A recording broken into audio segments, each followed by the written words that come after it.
Hello, today we are going to discuss about resources in the family and different kinds of resources and management of those resources.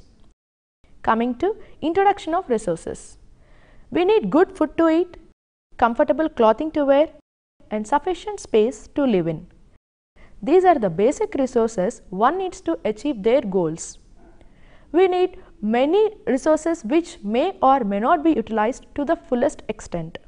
There are certain kinds of resources such as salaries, income, wages and other investments from the bank accounts and other community facilities like parks, libraries, hotels and other recreation facilities. Every individual and family may or may not be aware of these sort of resources that are available to them. Despite, we find some people living in the same locality, in same kind of house and having same level of income, we find some of them feel very happy and some of them are very dissatisfied. In management, resources plays a very crucial role. Despite of these inequalities, resources should be in such a way that their utilization should be satisfied both family goals and non-family goals.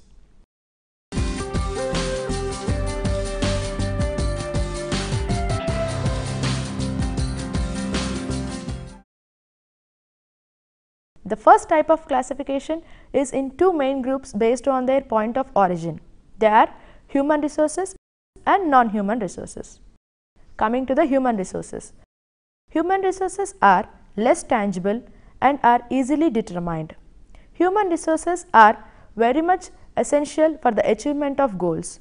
These cannot be constituted independently by any individual. These are used for the productive purposes. Human resources are now originate internally and constitute the personal characteristics and attributes. These are the resources that are available to you in terms of education, occupation, skills, attributes, talent, etc. Under human resources, we have knowledge, abilities, attitudes and energy. Coming to the knowledge, it has no end. It can be acquired at every step. For example, in the homemaker should be aware of all the kinds of ways in managing her household and preparation and selecting of right and proper diet at the right time in the right year. Abilities are inherent. They can also be acquired during the lifetime through education and conscious efforts. Skills are the ways of doing work in a very proper and efficient way. Abilities and skills ranges from cooking, knitting to a creating of an art. Attitudes and interests play a very great role in the achievement of goals. This makes the person unique irrespective of his creed, nature, status and religion. These play a very great role which makes the person in very comfortable and easy in making the achievement of their goals. Coming to energy. This is very much important for performing any specific task or an activity. This plays a vital role in the metabolic activities such as breathing, digestion and other efforts. Coming to non-human resources. Non-human resources are external to the individual, but these are possessed, controlled and utilized by the family. Non-human resources include family possessions, personal possessions and also the resources that are available to him or her in his state, creed or nation or locality. These non-human resources are utilized and identified directly by the humans. Money is a purchasing power with which we can attain different kinds of resources. The non-human resources include the community facilities like parks, hotels, libraries and other recreation facilities.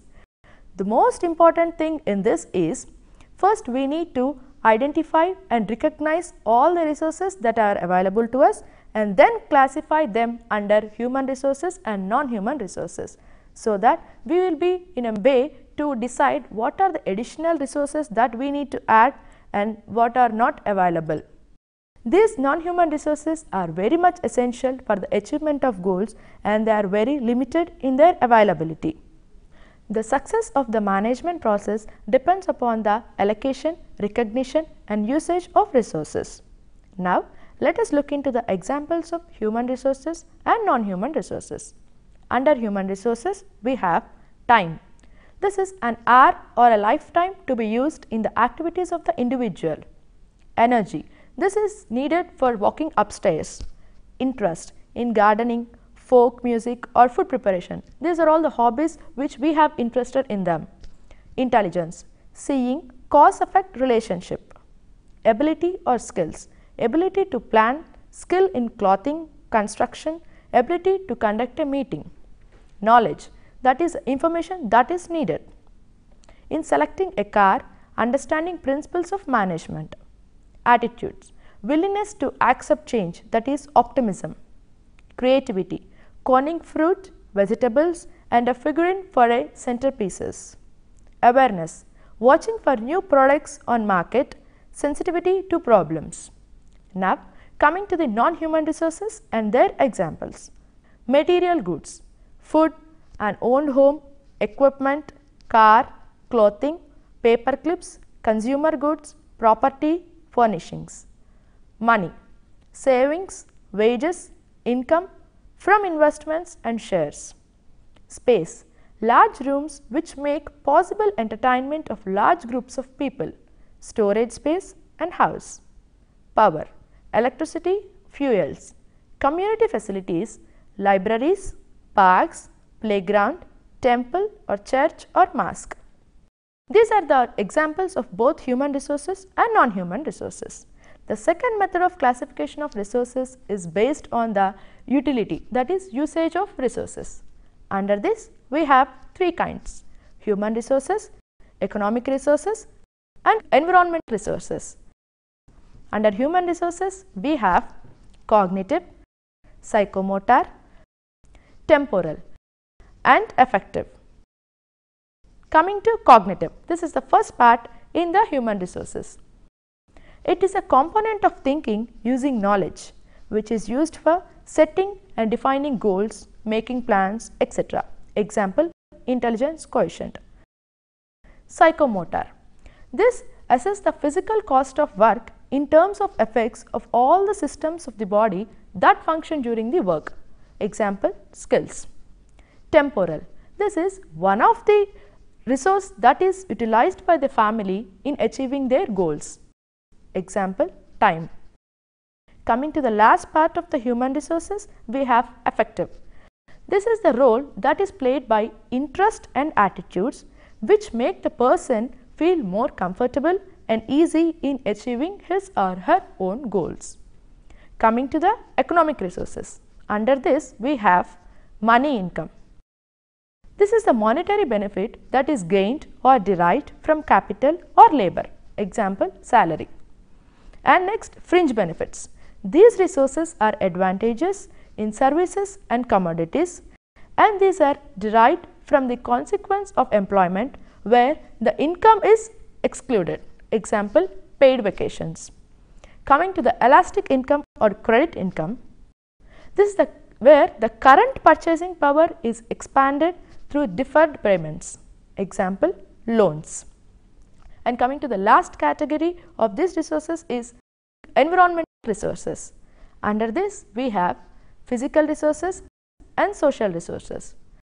Under physical resources, we have natural tangible and natural non-tangible. Under natural non-tangible, we have air, and natural tangible, we have soil as an example. Coming to social resources. Social organizations, example NGOs, economic institutions, example bankings, political institutions, example political parties, and community facilities, example public utilities. The third method of classification of resources is based on the economic value of the resources. There are two categories under this: economic resources and non-economic resources. Economic resources, these are the resources that are used for production, that is preparing of food for income. For example, hotels and paying guest accommodations facilities All these examples come under economic resources. Coming to non-economic resources, these are the resources which are used for the consumption purpose, that is, preparing meals or food for our own need in the house itself. The fourth type of classification of resources is based on their tangibility or perception by touch. There are two types: tangible resource, non-tangible resource. These resources can be perceived by touch. Example, money. Non-tangible resources. These resources cannot be perceived by touch. Example, skills. The fifth classification of resources is based on social linkages. Under this, we have personal resources, family resources, community resources, national resources, and world resources. Personal resources. They belong to the individual. Example, skills. Family resources. These resources belong to the entire family members. Example, house. Community resources. These are available to the community by the neighborhood. Example, playground, library, roads, etc. National resources. These are available in the nation and whole population utilize these sort of resources. Example, coal. World resources. These are shared by the entire population of the world. Example, services of the international organizations like WHO, World Health Organization. The sixth classification of resources is based on their supply. Under this, we have two categories: renewable resources and non-renewable resources.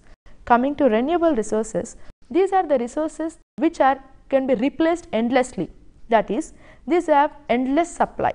Example, sun, wind, water, geothermal. Under non-renewable resources, these are those resources which can be replaced to a limited period, after which its supply runs out. Example, fossil fuels, wood, etc. Now, let us look into the classification of family resources. These family resources are classified in these categories: human, non-human, and shared. Under human, we have time, energy, ability, skill, knowledge, interest, attitude, health. Coming to non-human, we have material, money. Under money, we have again wealth, fringe benefits, elastic income. Space, fuels. Under fuels, we have conventional and non-conventional. Coming to the shared classification of resources, we have man-made. Under man-made, we have educational services, consultancy services, community facilities. Natural, land, water, and air. These are the classification of family of resources.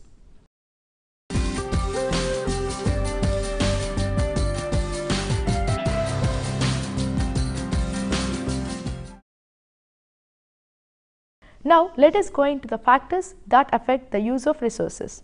First, size of income. Money is a versatile resource.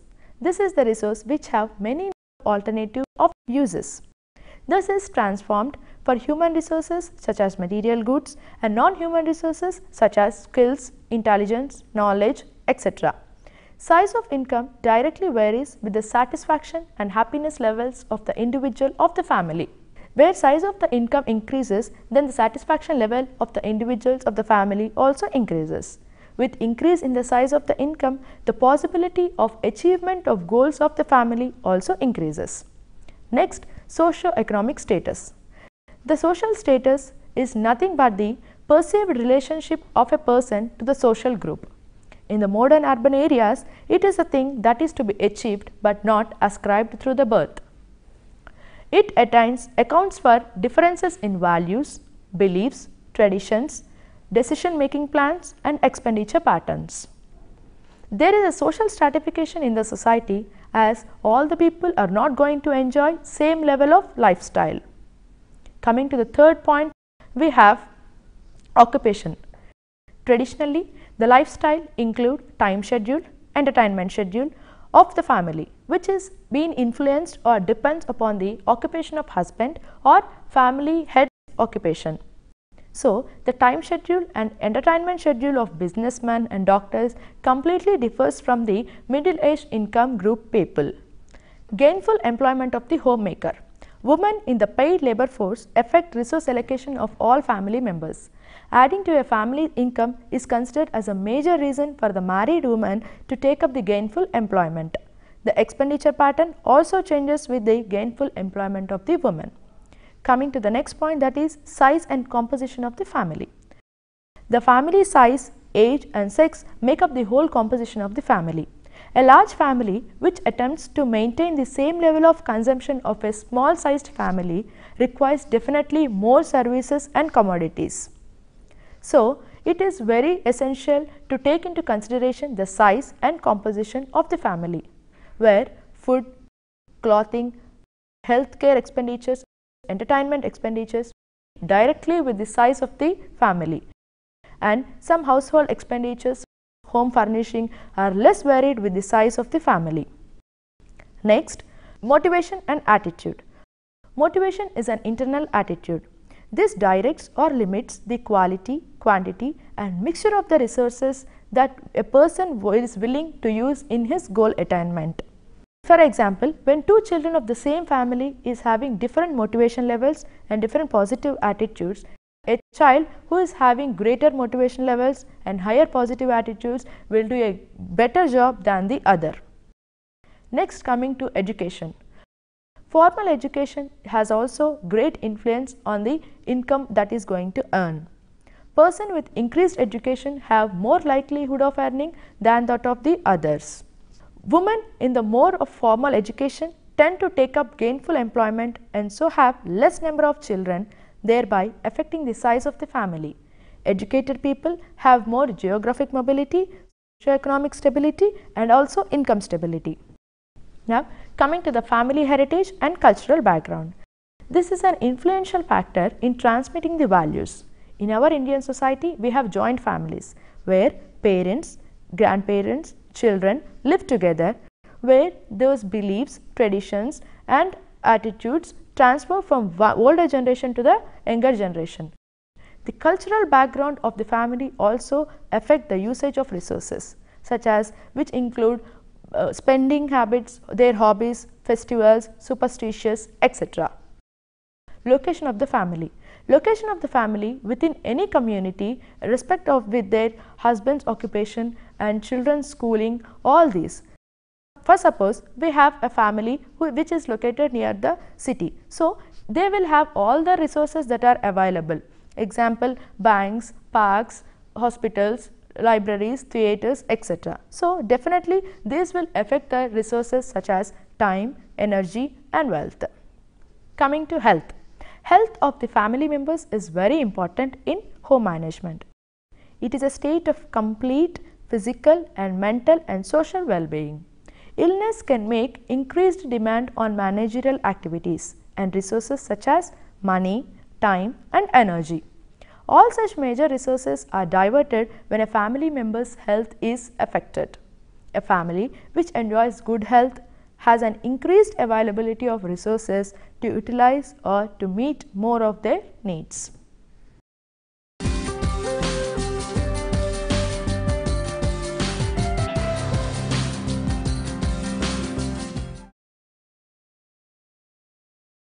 First thing in management of resources is resource consciousness.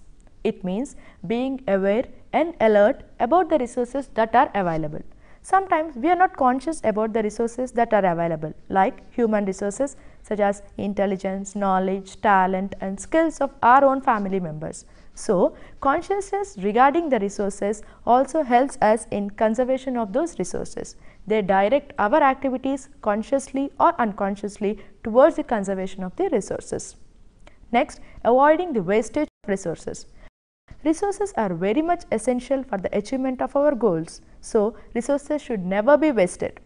Homemaker, instead of using her extra energy, time and talent in unnecessary gossip, she can make a productive use of them. The most important thing is the avoiding the wastage of electricity and water. There are different ways of avoiding wastage of these two resources. Coming to the avoiding the wastage of electricity, we can switch off the lights whenever there is no need of that, and people sitting in different rooms can assemble in a single room so that we can save the electricity, and also avoiding wastage of water. We can close the taps when they are of no use, and using bucket of water before bathing than using the shower. Next, adequate supply. Ensuring the adequate supply of resources also helps us in conserving of resources. It is mainly true for the large family having less income. They strive very hard for supplementing their income in many number of ways. Such a family should make adequate efforts to supplement their income in a number of ways. Similar efforts should be made in the case of other resources, especially shared ones which are in short supply, like fuel for cooking and land for housing, etc. Next, use of more abundant resources to scarce resources. So, you should use the resources which are abundant in nature and use less resources which are scarce. A family having large number of people who are all adults and having lot of energy can distribute the work among themselves, so that instead of hiring a domestic paid help in their household, so that the work is distributed among them and we can save the energy and also the paid, that is we are going to pay to the servant. And also family can use solar energy which is free of cost and in abundant in nature for cooking purpose than using the scarce resources such as fuels, wood, LPG, gas, etc. Resource sharing. Conservation of resources can also be done using resource sharing. Example, carpooling and utilizing public transport rather than the private transport for saving of petrol. Similarly, work can also be distributed among the members in the house so that we can ensure that we are conserving the resources.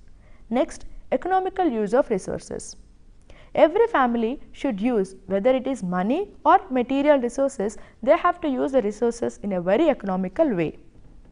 People are very conscious and very good concerned about the money and material resources which are less tangible, but they forget the same for the human resources. So, whatever the resources it may be, they should be utilized in a limited and in an economical way. Next, management of resources. We have already discussed earlier the management of resources. So, wise management also helps in conservation of resources to the largest extent. The resources are very essential. For that, managerial principles should be applied for each and every use of resource. Next, use and development of technology. Technology nowadays is developed in such a way that it spares the scarce resources. Technology is now emerging in such a way that it is used for solar energy, wind energy are used in turn for heating of water, running of vehicles instead of petrol. All these sort of things are being developed with the introduction and development of the technology. Recycling and reuse of resources. Recycling of waste and reuse of some of the resources is possible. Recycling of paper, which decreases the demand for wood for paper, so that the wood is conserved here, which is a non-renewable resource. In such a way, recycling and reusing of resources should be made for the conservation of resources.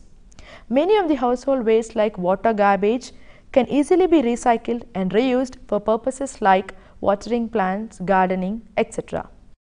and making wise decisions. This is also a main important factor which influences the management of resources. We need to take wise and great decisions in conserving the resources.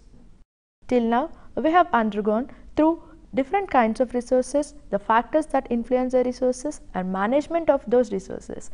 Management of resources is nothing but using them more than in a purposeful manner and conserving them for our future use. They are human resources and non-human resources. Human resources are human attributes that add value for the attainment of set of goals, and non-human resources are tangible and quantifiable and also add value to the attainment of set of goals. The degree of optimization of utilization of resources of a family tells us about how effectively and efficiently the family is using those resources. As the resources help us in achieving our goals very comfortably and easily, we need to conserve those resources. Where we success in conserving the resources and perfect utilization of resources is, first we need to identify them, then allocate them, then utilize these resources. Thank you for being with us.